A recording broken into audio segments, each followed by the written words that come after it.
מפרוץ המלחמה, הסופר והעיתונאי דגלס מרי מתגייס לטובת ההסברה הישראלית ברחבי העולם. עם קהל של מיליוני מעריצים, הוא עומד בחזית המאבק בזירה הבינלאומית ונלחם למען ישראל למרות המחיר הכבד. ליבי אלון פגשה אותו לראיון מרגש. Douglas, so good to see you again. Very good to be with you again. Thank you. So we're here at the Nova Memorial 1 year later. How does this make you feel? It's, well, I mean, as you know, I mean, it's a terrible mix of emotions, partly just being reminded of the horror of what happened here. In my case, I also always think of the people who were so heroic on that day. I think of all the hostages who are still there in Gaza, and I think of all the soldiers who've been working so hard and who I've seen working for the past 14 months, and so, yeah, a lot. במהלך שהותו של דגלס בארץ, הוא ביקר בעזה ולאחרונה גם בלבנון. So let's start with the war in Israel. What do you think about the ceasefire in Lebanon? I just have always said since the beginning of this conflict that I want it to be the last Gaza war and the last Lebanon war.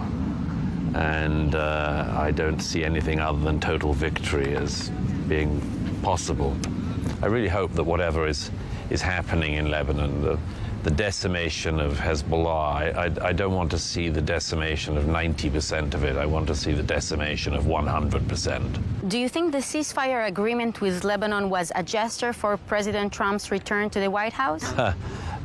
Some people interpret it as that. I'm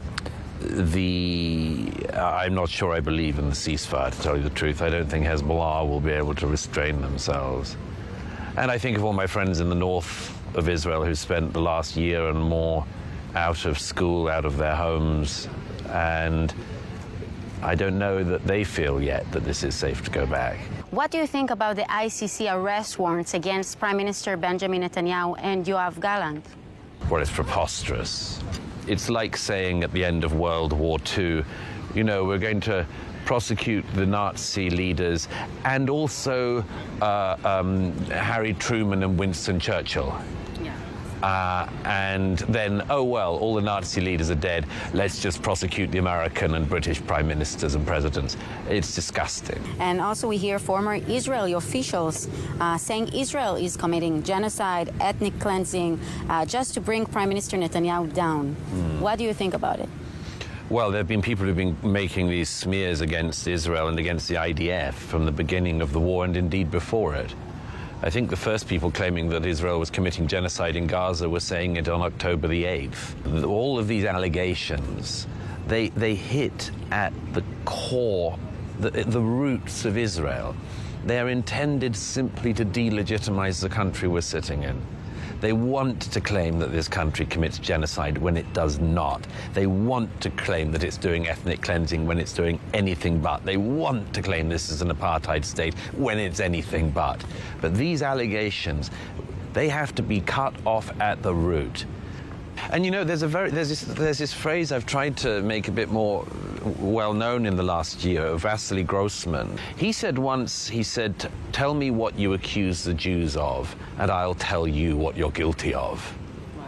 Now, the people claiming that Israel is committing genocide are people who want to commit genocide. I have to ask you, are you considering going into politics? In which country? Ours, hopefully, hopefully in Israel. I think I'd have to find a very corrupt rabbi. No, I do recognize that Israeli politics is a contact sport, rather like driving in this country. So best to stay out of it. I watched you and Ben Shapiro at the Chirut event. Oh, you were there? I was literally crying. I was speechless. That was such a lovely evening. Yeah, for long minutes, people stood and applauded you and Ben and didn't let you speak. How was the feeling of receiving so much love from the Israeli audience? You know, I say all the time that I'm deeply moved by that response and by the responses I have had from the Israeli public.